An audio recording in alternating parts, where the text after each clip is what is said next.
Indonesia kibuli Amerika Serikat gagal beli Su-35 malah berpeluang gondol jet tempur siluman Su-57.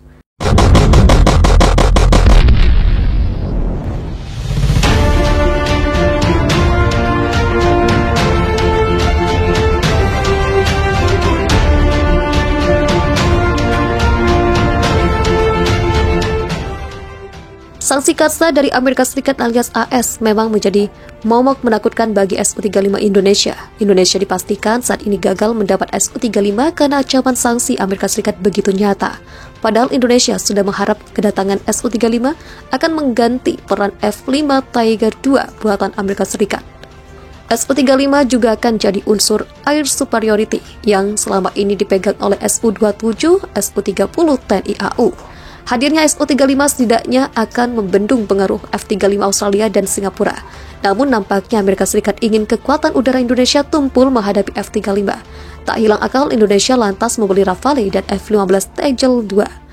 Kesampingkan sebentar F-15 karena Rafale nantinya akan jadi jet tempur paling depan Indonesia. Apalagi lawan Rafale ke depan tak main-main, ia berpotensi besar bertemu dengan jet tempur siluman J-20 Cina. Untuk melawan J-20 Cina, Rafale bisa sangat kesulitan. J-20 dibuat dengan teknologi terkini dan termutakhir Cina. Melawannya dengan jet tempur generasi 4,5 membuat Indonesia kesulitan. Maka dari itu KF-21 Boramae harus segera jadi karena ada kans baginya menang melawan J-20. Tapi Indonesia harus mendapatkan jet tempur mumpuni sebelum KF-21 Boramae resmi operasional. Indonesia juga harus mempunyai jet tempur siluman di mana permintaan akan pembelian F-35 ditolak oleh Amerika Serikat. Untungnya ada secercah harapan saat F-35 dilarang. Indonesia diketahui menerima penawaran menggiurkan dari Rusia.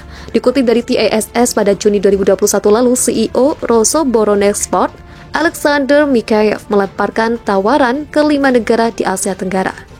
Mikhaev menawarkan penjualan Su-57 Valon ke Asia Tenggara sebagai bagian promosi jet tempur siluman Rusia. Usai melemparkan tawaran tersebut ke 5 negara Asia Tenggara antusias membeli Su-75.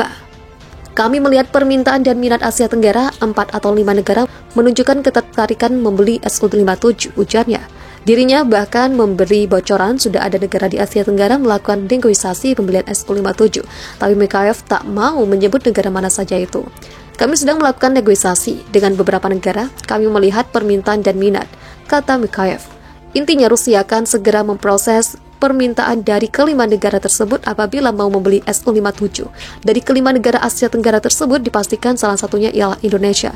Dikutip dari Air Force, teknologi Su-57 ialah jet tempur siluman yang siap operasional milik Rusia saat ini. Ia menjadi jet tempur siluman yang dijual komersil layaknya F-35. Sempat mengalami gangguan pada sambungan paku kelingnya, kini Su-57 sudah dinyatakan siap operasional penuh. Hanya pemerintah Rusia belum memesan banyak Su-57. Hal ini dikarenakan kondisi keuangan saat pandemi COVID-19 mempengaruhi link produksi Su-57. Apabila Indonesia berhasil membeli Su-57, maka tak ada alasan menyesali kegagalan Su-35. Tingkatkan kemampuan siluman dan menghindari rudal musuh Sukhoi Su-57 Rusia bisa dipasangi moncong datar. Nozzle atau moncong jet tempur datar yang unik pada drone serang berat S-70 Okhotnik terbaru kemungkinan besar dipasang pada modifikasi berikutnya jet tempur generasi kelima Sukhoi Su-57 untuk meningkatkan kemampuan silumannya, ujar pilot senior Angkatan Udara Rusia, Mayor Jenderal Vladimir. Kementerian Pertahanan Rusia mengunggah klip video sebelumnya pada hari Selasa yang menunjukkan peluncuran versi terbaru dari drone serang berat siluman S-70 Okhotnik yang dilengkapi dengan pendorong nozzle datar yang unik untuk memangkas kemampuan pelacakan radar musuh. Langkah-langkah serupa kemungkinan besar akan diambil untuk Su-57, tetapi ini mungkin tahap kedua dari pengembangannya. Sebuah mesin baru akan dipasang di atasnya, kata pilot militer itu mengomentari peluncuran pesawat itu kepada TASS seperti dikutip 19 Desember. Popov menerangkan mesin yang dimodifikasi kemungkinan besar akan menampilkan nozzle datar, katanya. Namun menurutnya, mengingat pesawat tempur menggunakan mode akselerasi afterburner, nozzle ini harus memiliki opsi untuk mengubah konfigurasinya. Dipasang di pesawat tempur, ia harus memperluas dan mempersempit kapasitas throughput-nya. Jelas Popov, seraya menambahkan bahwa teknologi nozzle datar tidak diragukan lagi, merupakan terobosan dalam pembuatan pesawat modern. Nozzle baru untuk drone serang berat Okhotnik akan sangat mengurangi kerentanannya terhadap hulu ledak rudal pencari panas musuh, ucap Popov menerangkan. Nozzle datar dirancang untuk memotong radiasi inframerah dari aliran gas buang mesin. Radiasi inframerah aliran memungkinkan kemampuan pertahanan udara dengan hulu ledak radiasi thermal untuk membidik drone, ungkapnya. Jenis aliran udara yang masuk menekan dan mengaburkan gas yang keluar dari nozzle. Tidak ada obor, nozzle besar, dan dengan demikian aliran gas yang keluar dari mesin tidak terlihat. Ini adalah obor yang pada dasarnya menarik rudal pelacak thermal, baik itu senjata udara ke udara atau darat ke udara, paparnya. Nozzle baru telah mengubah bentuk badan pesawat tak berawak yang telah memotong tanda radarnya, kata pilot militer tersebut. Radar signatur pesawat juga berkurang setelah dipasang flat nozzle. Penampang yang memantulkan sinar radio juga menyempit karena pesawat sekarang tidak memiliki fitur kasar dalam desainnya dan hampir menjadi datar, bebernya. Badan pesawat tak berawak sekarang benar-benar terlihat seperti satu sayap.